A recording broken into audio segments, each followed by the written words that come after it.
regulated at the federal level, and it's important you understand the primary federal laws and regulations that govern pesticide use and safety. You also need to understand that keeping records is both a good idea and required in many instances. The U.S. Congress passes federal legislation in the House and Senate, and then the legislation is signed by the President. These are federal laws, and Congress has passed several laws that are meant to protect people and the environment from harm that pesticides can pose. There are several federal laws that protect human health and the environment by regulating pesticide registration, labeling, sales, distribution, transportation, storage, application, disposal, and food safety. FIFRA, which is the Federal Insecticide, Fungicide, and Rodenticide Act, is a federal law that was enacted by Congress in 1947. It's been amended many times. In the 1970s, the U.S. Environmental Protection Agency was formed and given the responsibility of administering the Federal Insecticide, Fungicide, and Rodenticide Act. FIFRA is the main federal pesticide law.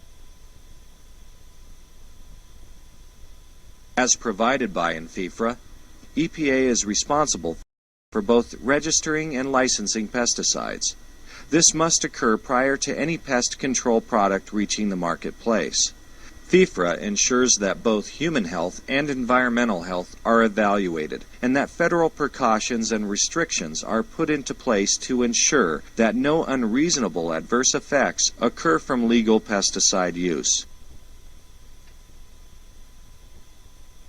FIFRA gives EPA the authority to stop the sale or use of a product at any time. FIFRA requires that all labeling and packaging must be consistent throughout the United States. FIFRA also allows for states to enact their own laws or rules that many times are more restrictive than FIFRA. The cornerstone of pesticide law is the label.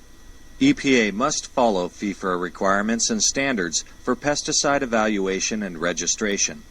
EPA approves a pesticide label during the registration process. This label is a legal federal document or a legal federal law, and it must be followed. EPA is required to reevaluate products that are already in the marketplace. This re-registration or reevaluation requires that older products meet current standards for pesticide registration. Since FIFRA is a federal law, any violation of the law or any label violation is subject to federal penalties. When EPA reviews the data from the manufacturer, EPA scientists make an evaluation of the relative hazard of each product and classifies who can use or have access to them. Low hazard products are classified as either general use or unclassified. Either one of these terms indicates the products have lower toxicity and pose little threat to human health or the environment. Any person can purchase or use general use or unclassified products. On the other hand, some products pose significant risks to human health or the environment. EPA restricts the use of these more hazardous pesticides. These are classified as restricted use products. The federal restricted use statement is printed very clearly on the pesticide label. Restricted use products may only be sold to or purchased by a certified applicator. Only the certified applicator or someone working under the certified applicator's supervision can apply restricted use products. EPA evaluates more than just the active ingredient in a product to assess its concern for human health and the environment. Products with the same active ingredient may differ significantly in their hazard potential due to either the amount of active ingredient or some of the other ingredients added to the formulation. So you can't just assume, since one product was restricted use, that all products with the same active ingredient are classified the same. Remember, EPA requires all federally restricted use pesticides have a restricted use statement right on the pesticide label. Again, the restricted use ones, seen here on the right, are restricted due to concerns for human or animal health, or due to potential impacts on the environment. FIFRA requires that any person who purchases, applies, or supervises the use of a restricted use pesticide must have the appropriate state credential. A state credential may be a certificate or a license. This certified applicator credential indicates the person successfully demonstrated competency in label comprehension, basic principles of pesticide safety application, and pest management. At the federal level, FIFRA separates certified applicators into two groups. These are either private applicators or commercial applicators. In many instances, states have expanded the scope and terminology for commercial applicators. By federal definition, a private applicator is a certified applicator who produces an agricultural commodity on their owned, rented, or leased property, or is employed by an agricultural producer. Produces and private property are the key words. Private applicators are typically owners or employees of farms, forests, nurseries, and greenhouses. States may have more restrictive categories for applicators and use different titles for certified applicators. The other federal group of certified applicators is the commercial applicator. This includes anyone who uses restricted use products for purposes other than production of an agricultural commodity on private or public property. The certified commercial applicator group includes rights-of-way managers, aerial applicators, landscape managers, pest control professionals, public health professionals, seed treaters, and more. Many states have recharacterized the federal commercial applicator group into several different types of applicators. Check with your state lead agency to find out what type of certification or license is required for where you work and the type of pest control you practice. Only certified applicators or someone working under their direct supervision may purchase, mix, load, or apply a restricted use pesticide. States differ in their definitions for direct supervision, so double check with your state lead agency regarding supervision. In order to become a certified applicator, whether private or commercial, most states require someone to pass a pesticide exam or series of exams. The exams are intended to assess the competency of a person and how well they understand laws, labeling, safety precautions, use directions, and safe handling, and they also test skills in label comprehension and application principles. As mentioned a couple of minutes ago, the label is a legal document. Certified applicators must follow label instructions. However, FIFRA does allow a few exemptions from label compliance. Be very knowledgeable about your state laws and regulations as well, since state laws and rules may override some of the FIFRA exemptions. The label is the law, with no exception. The site of application must be clearly stated on the label. This is very specific in agricultural production and a little more broadly interpreted in landscapes and rights of ways. FIFRA does not require that the pest be listed on the label. There is no way that a pesticide manufacturer could test their product on every weed or bug out there. The pests that are listed are the ones the manufacturer knows their product controls. FIFRA allows applicators to use alternate methods of application. So if the label only specifies ground rig application and is silent on aerial application, aerial is acceptable unless the product label prohibits a certain method. FIFRA allows users to apply a lower rate or a less concentrated spray mix.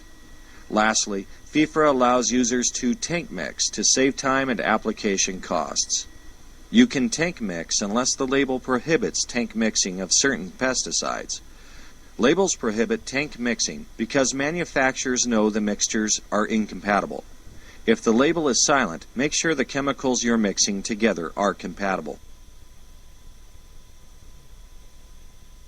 What I've been talking about is federal law. As you well know, states have additional laws and they'll be discussed in another forum. A term we'll use throughout this training is the state lead agency. Any state that allows pesticides to be used must designate a state lead pesticide agency. This is the agency that administers the federal and state pesticide program. In many states, it's the State Department of Agriculture or an environmental conservation agency that's the primary state regulating body. States often implement their own laws and regulations that further restrict registrations, sales, application, and disposal. Whether it's a state or federal law or rule that changes or is added, it's the applicator's responsibility to stay current and know about these changes. Let's look at how EPA conducts pesticide registrations. Any product that claims to control, destroy, repel, attract, or otherwise mitigate a pest must be registered by EPA before it can go into the channels of trade.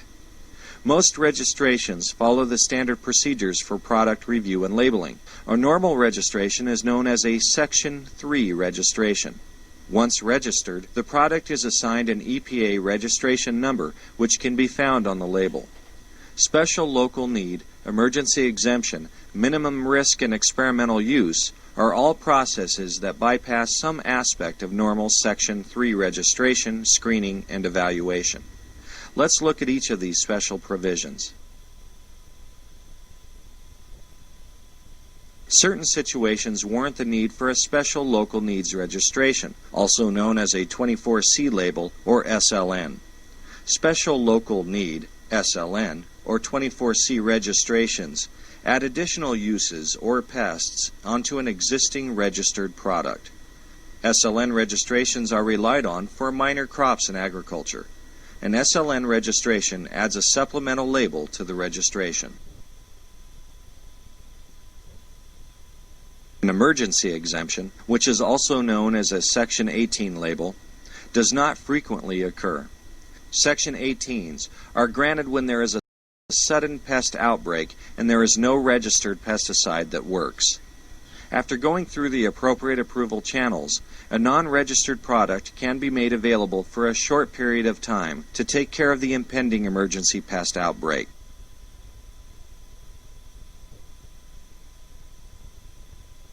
Minimum risk pesticides are actually exempt from registration since they pose minimal risk to human health and the environment. Both the active and inert ingredients of the product must be on EPA's Section 25B list of minimal risk chemicals. If the chemicals meet the Section 25B exemption from registration, EPA does not screen or evaluate these products and does not approve their labels. This group consists of products that pose very little risk. Other than regulating actual pesticide products, EPA requires that producer establishments of pest control devices be registered. Devices are any manufactured item that traps, destroys, repels, or mitigates a pest. Devices are subject to certain labeling, packaging, and record-keeping requirements. After a product is registered the first time, it undergoes a re-evaluation or a re-registration every 15 years. This brings all products up to date for standards that change since initial registration. Today, products that go through re-registration must meet the standards set forth in the FQPA, or Food Quality Protection Act of 1996. FQPA requires that all products are screened for all routes of exposure when determining safe levels of residues in food. FQPA, or the Food Quality Protection Act, is another federal law that was passed by the U.S. Congress. It added several new standards that must be met by manufacturers during the registration or re-registration process. Products must have their residue tolerance limits set at levels where there is reasonable certainty of no harm. When evaluating exposures, the risk assessment process must consider cumulative exposures of related pesticides and account for greater risks in infants and children. FQPA mandates older products be reviewed to ensure they meet the new standards. Now they must be reviewed every 15 years, and FQPA mandates testing for endocrine disruption that is linked to sexual, behavioral, developmental, and reproductive problems. I mentioned that FQPA mandates safe tolerance levels for food and feed. Let's review what a residue is and what a tolerance is. Residue is simply the amount of pesticide that remains on food or feed at the time of harvest. Food and feed crops can have residues present. The tolerance is the maximum legal amount of residue that can remain on or in treated crops or animals sold for food or feed. By using risk assessments, EPA calculates a tolerance, the legal residue limit that is allowed to remain on the crop or feed at harvest. For example, a tolerance of 5 parts per million or 0.1 parts per million. The tolerance varies between active ingredients and between commodities or feed crops. EPA is the agency that sets the tolerance. In order to set the tolerance limit, EPA uses a risk assessment accounting for toxicity, breakdown products, application rate and frequency, degradation processes, and time and the amount of pesticide remaining on the food or feed when it's harvested or processed. Another important factor considered is the eating habits of people in the U.S. Apples would typically have a lower tolerance limit, say 1 parts per million, when compared to grapefruit, say 10 parts per million, since people, especially children, eat more apples than grapefruit, and grapefruit are almost always peeled. The bottom line is that when applicators follow the label use directions, residues will not exceed the tolerance set by EPA, and citizens of the United States can be confident that our food supply is safe. When we import produce and other foods into this country, they must meet the same tolerance standards. So EPA sets the tolerance. 2 other federal agencies are responsible for monitoring our food supply and enforcing tolerances. The Food and Drug Administration, or FDA, monitors food and feed, and the USDA, or U.S. Department of Agriculture, monitors meat and milk supplies. Each state also has an agency that is responsible for enforcing tolerances on food, feed, meat, and milk. Our food supply remains unquestionably safe when pesticides are appropriately applied to food or feed crops for which they are labeled. If an applicator applies a pesticide to a crop not listed on the label, there is a good chance that crop does not have a tolerance set. When an illegal residue is found and reported, confidence in the safety of our food supply is at serious risk. Again, make sure you don't exceed the rate of application or the frequency of applications. The last protection in place on the label to protect our food supply is the pre-harvest interval. The pre-harvest interval is a stated time period that must pass after an application is made and before the crop can be harvested or the animals slaughtered. The pre-harvest interval allows a specified time so that the residues can degrade below the tolerance. The pre-harvest interval is listed on the label in the Directions for Use section and is crop specific. Let's look at some of the more common violations of FIFRA. It's a violation of federal law to distribute, sell, or deliver a pesticide that has not been registered by EPA, unless it's one of those few minimum risk products that is exempt from registration requirements. After the anthrax scare, a couple of companies were selling products they claimed would kill anthrax. Since their products were not registered as pesticides, the manufacturers were in violation of FIFRA and EPA took action. FIFRA also requires that advertising be within accordance with the pesticide label. FIFRA requires that the contents of a registered product conform with its product label. It's illegal to sell an adulterated or misbranded pesticide. It's also illegal to detach, alter, or deface a container or its label. FIFRA requires that any applicator be willing to have EPA conduct an inspection at any time, and it's a violation of FIFRA to forbid access to a compliance officer who has requested to perform an inspection. FIFRA also requires that any pesticide recommendation or guarantee conform to label directions. EPA and USDA have federal laws that stipulate record-keeping requirements. Inaccurate records are a common violation. It's a FIFRA violation when a distributor sells a restricted use product to a person who is not a certified applicator. Another odd one is that manufacturers or distributors cannot advertise use of restricted-use pesticides without telling the audience they are restricted.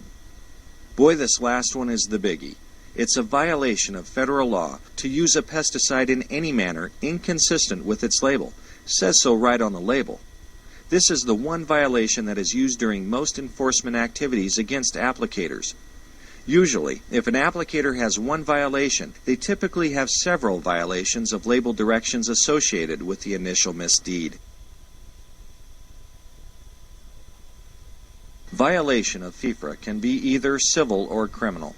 Civil penalties for private applicators can be up to $1,000, and for commercial applicators or dealers up to $5,000. I want to point out that when a violation is found, it usually results in finding several violations. Criminal penalties range from up to $1,000 for private applications, $25,000 for commercial applications, and $50,000 for producers. Jail time can also be added to the penalty.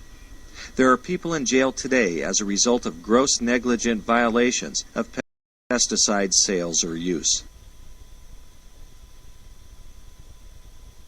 So remember, the label is the law, whether the product is for home and garden use or for professional use. So we've already mentioned two major federal laws that affect pesticides. FIFRA governs the pesticide registration, sales, application, and disposal. FQPA sets tougher standards for pesticides used on food. Another sister regulation that governs pesticide tolerances is the Federal Food, Drug, and Cosmetics Act. A major piece of legislation passed by the U.S. Congress that affects agriculture only is the Worker Protection Standard, or WPS. If you work in or on a farm, forest, nursery, or greenhouse, you may have to comply with this law. The law requires employers to protect agricultural employees from pesticide exposures. The Worker Protection Standard reduces pesticide risks to two different groups of employees on farms, forests, nurseries, or greenhouses. It protects agricultural workers who work in areas where pesticides are used, but are not directly exposed by handling pesticides. The other employee group that is affected by this law is the pesticide handlers, who either handle pesticides in their jobs or handle contaminated equipment and have exposure concerns. This law does not just affect the farm, nursery, forest, or greenhouse owners and managers, but also agricultural commercial applicators and consultants as well. The Endangered Species Act was passed by Congress and is largely administered by the U.S. Fish and Wildlife Service. The intent of the Endangered Species Act is to protect threatened and endangered species, as well as to protect the habitat in which they live. This act makes it illegal to kill, harm, or collect endangered or threatened species, whether they be fish, insects, mollusks, reptiles, plants, mammals, or amphibians. When EPA registers a product, they must ensure that the label provides sufficient precautions to protect endangered or threatened species. As with many federal programs, they are jointly administered by the federal agency and a state agency. Awareness about the concerns for endangered species are found on pesticide labels. The label may refer the applicator to a county bulletin that lists use restrictions in affected areas. Again, the primary focus of the Endangered Species Act is to make sure that a pesticide, when applied according to label directions, does not harm threatened or endangered species or their habitat. County bulletins may include several different mitigation measures to provide protection for a sensitive species. Precautionary measures may include buffer strips, reduced application rates, specific timing restrictions, or in some instances, prohibited use. Record keeping is required by EPA for commercial applicators and by USDA for private applicators. Many states have additional record keeping requirements. Record keeping is a smart thing to do, and it's worth your investment of time. Other than being a state or federal requirement, record keeping is the best way to document your professionalism. If you're like me, you can't remember what you had for dinner 3 nights ago. So how in the world could you remember what you did with an application 2 weeks ago, let alone 2 months ago or 2 years ago? If you ever get put in front of a judge, having detailed records clearly demonstrates the quality and care of your work, let alone being able to easily reconstruct what occurred. Also, it's good business sense to evaluate your records for effectiveness of past treatments. Reviewing quality records can assist with future efficiencies and economics. Another benefit is that when a medical emergency occurs, you can easily access the data. Today, with the demand for sound science and good data, records play a key role in documenting the benefits of pesticides and provides real data. Safety and pesticide training is required by state and federal laws.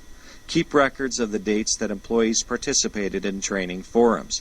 Again, documentation demonstrates carefulness, thoroughness, and professionalism. It might be a good idea to use ID numbers and get signatures from trainees and keep copies of training supplies. Federal pesticide laws are enacted to protect human health and the environment. Applicators are responsible for knowing and complying with the law.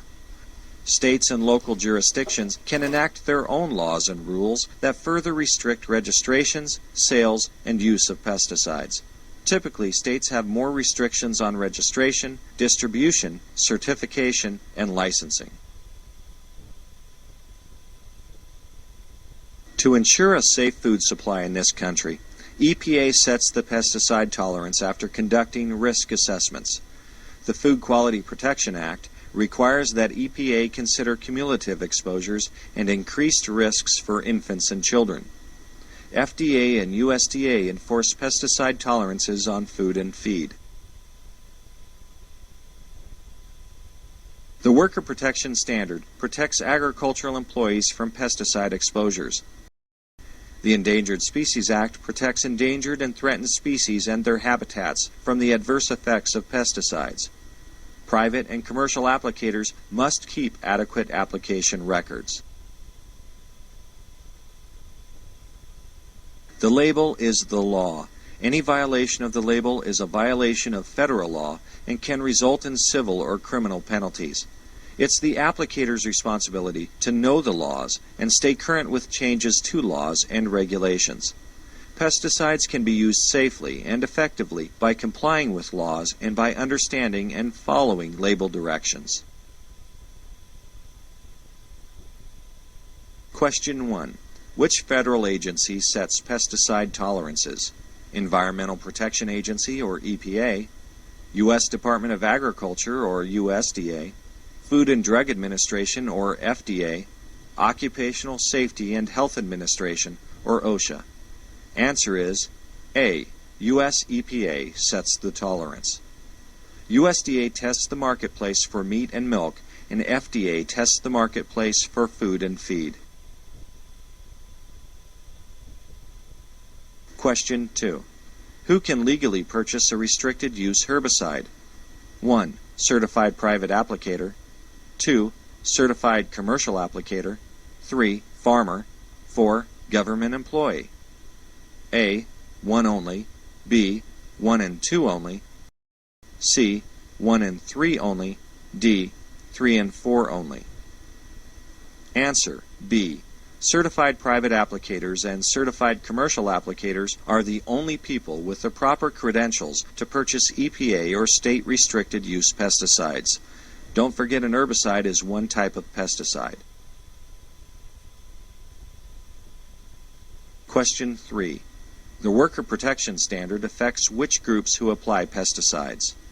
Private applicators, commercial turf and landscape applicators, commercial seed treaters, commercial rights-of-way applicators. Answer A. Private applicators who work in agriculture, forests, nurseries, or greenhouses. This presentation was authored by Becky Hines, Carol Ramsey, Carrie Foss, and Brett Johnson of Washington State University Urban IPM and Pesticide Safety Education. In addition to sources noted on the image, graphics were provided by the following sources: Nevada Department of Agriculture, University of Missouri-Lincoln, Virginia Tech, Washington Department of Agriculture, and Washington State University. The presentation material was reviewed by Beth Long, University of Tennessee, Ed Crow, Maryland Department of Agriculture, Jean Kasai, U.S. EPA, and Susan Whitney King, University of Delaware. Narration was provided by Drex Rhodes, Washington State University Information Department.